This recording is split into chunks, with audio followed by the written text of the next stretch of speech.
火。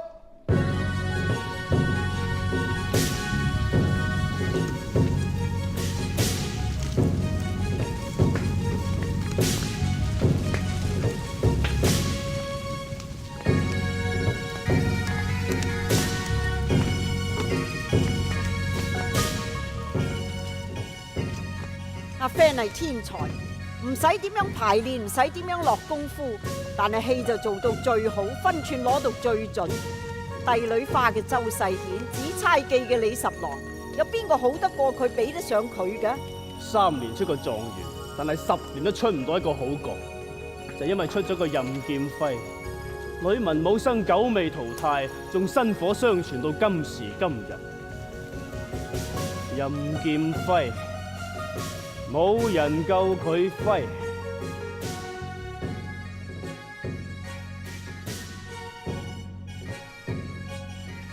1989年，即係唐滌生死後嘅30年，一代藝人任劍輝與世長辭，享年77歲。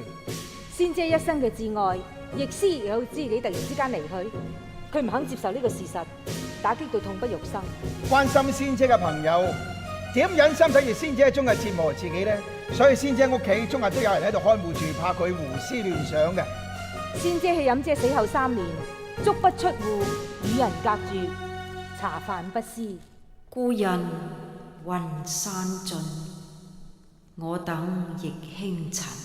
呢本姹紫嫣紅開篇，掀起咗藝術界同埋文化界好大嘅迴響。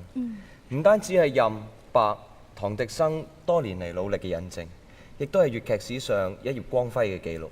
冇錯啦，無論仙姐低調成點都好，社會人士總希望佢出嚟見下面，等大家安心嘅。1996年係飲迷思迷最雀躍嘅日子，唔講咁多，行咯。係啊，去邊度？去參加香港演藝學院第10屆嘅畢業典禮，到白雪仙女士榮獲 APA 院士榮銜嘅風采咯。行啦。我哋演藝學院正式成立咗一個任白基金，希望可以幫助嗰啲有志攻讀表演系而且又成績優異嘅學生。任姐佢泉下有知，一定會好安慰。係啊，師傅成日同我講話，錢應該取諸社會，用諸社會。啊，先生，你好熟面口喎。頭先你話你姓咩嘅話？你唔認得我啦？諗下，25年前拍李後主嗰陣時，你仲係一個妹妹仔嚟嘅啫。好熟面口，你係做太監嗰個？冇錯，我而家喺演藝學院嗰度教緊戲曲文學，今次係特登嚟接仙姐嘅。時間過得真係好快，阿跑你又話退休啦。我個人雖然喺加拿大，但係我個心成日掛住香港嘅戲迷㗎。話唔埋，遲啲你又會翻嚟做大戲呢？睇下點。師傅嚟啦，師傅。仙姐。阿爹。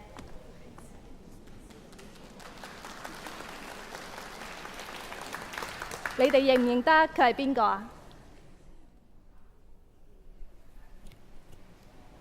好面善喎你。我代表演藝學院恭迎仙姐參加今屆嘅畢業典禮。張揚啊，李後主。仙姐，好開心你仲認得我。我梗認得你，邊個咁夠膽叫我做怪物嘅？仙姐，有怪莫怪，眨下眼咁就25年啦。係，咁又25年啦嚇。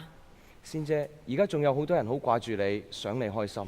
好多謝大家咁關心我。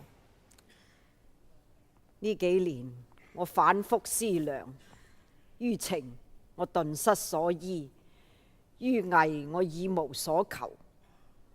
以前我以為阿任冇咗我唔掂，其實而家我先知係我冇咗佢唔得。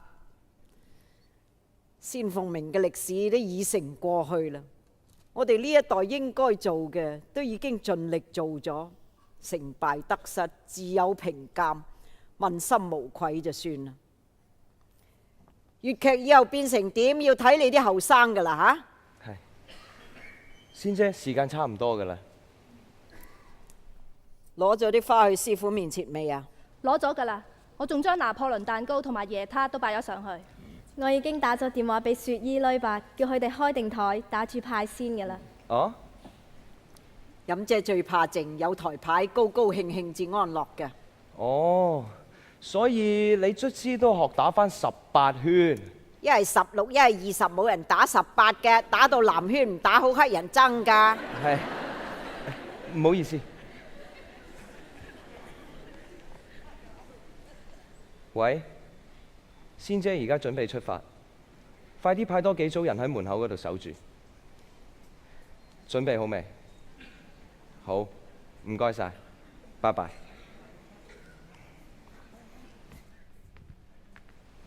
仙姐可以出發㗎啦。使唔使趕時間啊？唔使，晚晚都未遲。以前我比時代行得快，而家唔想行咁快，想慢慢行，欣賞下姹紫嫣紅開遍。行。